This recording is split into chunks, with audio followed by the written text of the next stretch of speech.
Всем привет!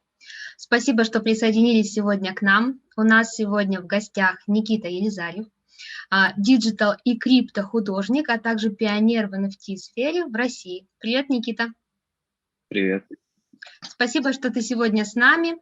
Я напоминаю, что 21 июля в 19:00 по времени UTC стартует твой эксклюзивный дроп на платформе NFT Stars, и в преддверии этого события мы хотели бы задать тебе несколько вопросов, побольше узнать о твоем творчестве, а также о твоем творческом пути. Поехали!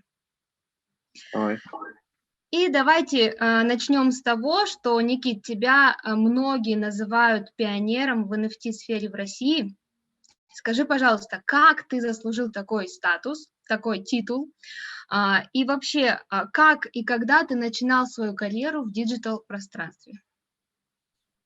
Так, ну, начну, получается, с самого начала. В диджитал я зашел примерно, получается, 2 года назад. До этого, то есть я делал эдиты обычные по сериалам. Ну, наверное, знаете, приложение Vine раньше было. Да. То есть там делали эдиты, то есть, получается, брали кадры из сериалов, подставляли музыку и под нее уже делали спецэффекты. Вот, мне это понравилось, получается, я делал, ну, то есть чисто для себя просто. Вот, заливал на YouTube. Потом была такая ситуация забавная, что я зашел на Vine, загрузил туда 2 эдита, он у меня залетел на 4 миллиона просмотров и речи, и через 2 дня, короче, Vine удалили. Вот, то, что его, по-моему, выкупил Twitter, и его удалили, получается. Вот, это была такая моя первая проверка на прочность. Вот. Еще до этого я 3 года ходил в художественную школу, то есть просто рисовал на бумаге. Вот. И после эдитов я уже понял, что как-то нужно уже в более другую стезю уходить, потому что мне это как бы ничего не приносит. Вот. Я начал заниматься фрилансом, то есть работал с ютуберами, потом постепенно уже начал работать с крупными звездами, музыкантами, с продакшенами, получается. Вот. И то есть как бы это приносило доход хороший, но я понимал то, что как бы, ну, работать на кого-то, и когда мне кто-то говорит, вот как нужно делать, мне это как бы, ну, не слишком по душе было. И как раз вот на тот момент, когда вот я это осознал, я помню, что я листал Инстаграм, и Факрендер, ну, знаете, наверное, такого диджитал-художника из Америки, он начал постить истории, как он на Super Rare продал первую свою работу за 10 тысяч долларов. Я такой смотрю, у меня сразу доллары в глазах, сразу интересно стало, что это такое. Я ему написал, он мне ответил, я толком ничего не понял, потому что он мне сразу сказал, что это привязано к криптовалюте, получается. Вот.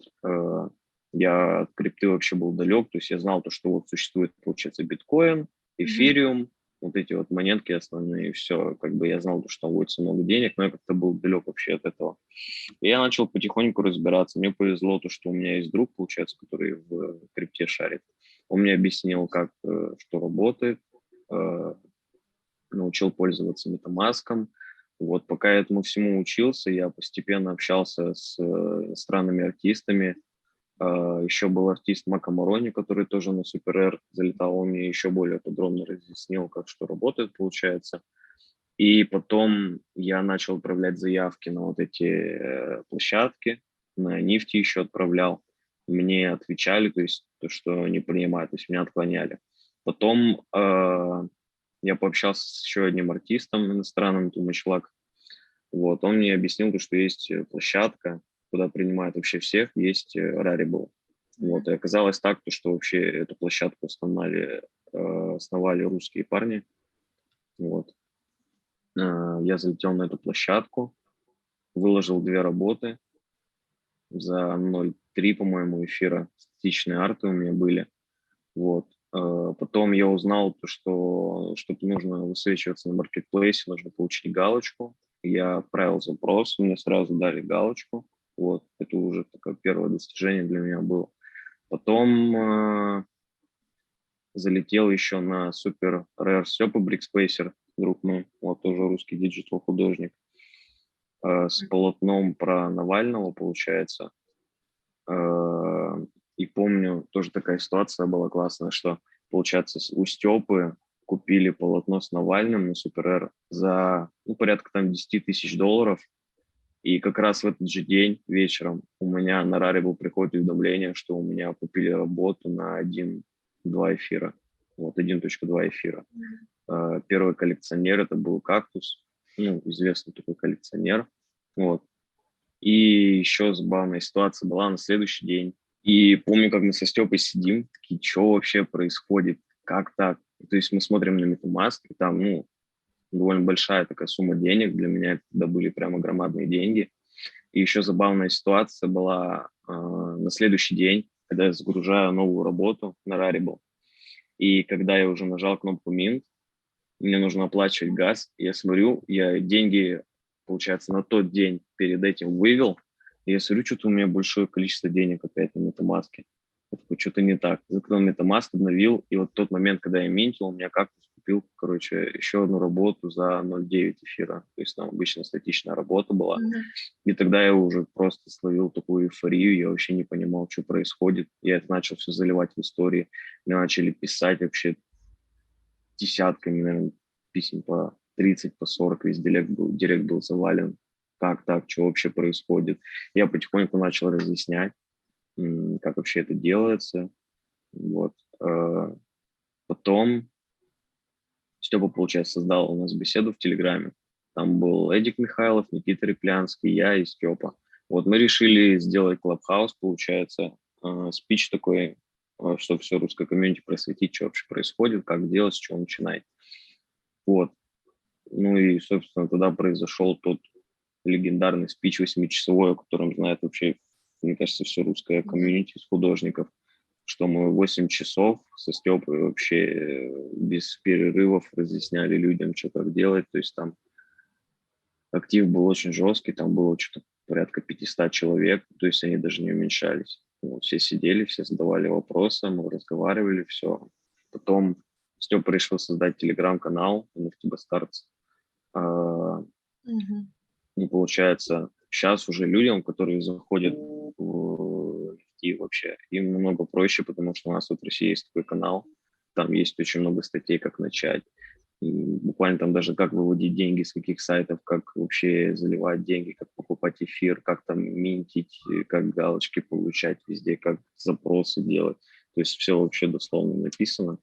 Вот. Тогда, конечно, было намного сложнее, потому что я один вообще сидел, разбирался, это все еще и на английском, я еще не знал, что такое крипта. В общем, так я и получил, получается, звание пионера NFT в России. Да, что первооткрыватель, один из первооткрывателей. Это очень круто, вы делаете большое дело. Вообще, да, мы знаем то, что ты начинал с традиционного искусства, из аналоговых материалов.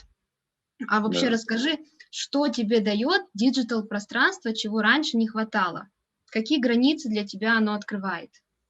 Во-первых, цифровое искусство, оно как бы позволяет делать работы быстрее и более точно, как ты хочешь. То есть пока ты нарисуешь, допустим, предварительный эскиз на бумаге, пока ты это все обведешь ровно, пока нарисуешь тени, пока ты все разукрасишь, это уйдет вообще прям уйма времени, то есть минимум неделя. И лично у меня и вот многих художников, которых я знаю, когда они занимаются одним проектом более недели, у них теряется интерес к этому проекту, потому что ты уже садишься, и тебе уже скучно его делать, потому что ты на нем сидишь. Вот. А цифровое искусство, то есть там то, что можно нарисовать за 3 недели, можно сделать буквально там за час, за два, и более точно в цветах, с красками. Вот. Понятно. Вот вообще в твоем стиле ты часто обращаешься именно к теме космоса. Почему именно космос? Что нельзя выразить такого именно в нашей реальности, а можно выразить в реальности космоса? Я вообще не знаю, как это объяснить. То есть у меня уже с детства... То есть я с детства уже даже начинал смотреть фильмы Marvel, то есть я их обожал. Я смотрел мультики, то есть необычные, там, про зверей каких-то. Я смотрел, то есть в тематике sci-fi, про космос, там, DC смотрел. То есть у меня это уже с детства как бы выработано, то, что я не люблю смотреть что-то обыденное, что есть на нашей Земле, допустим, я люблю очень фантастику, то есть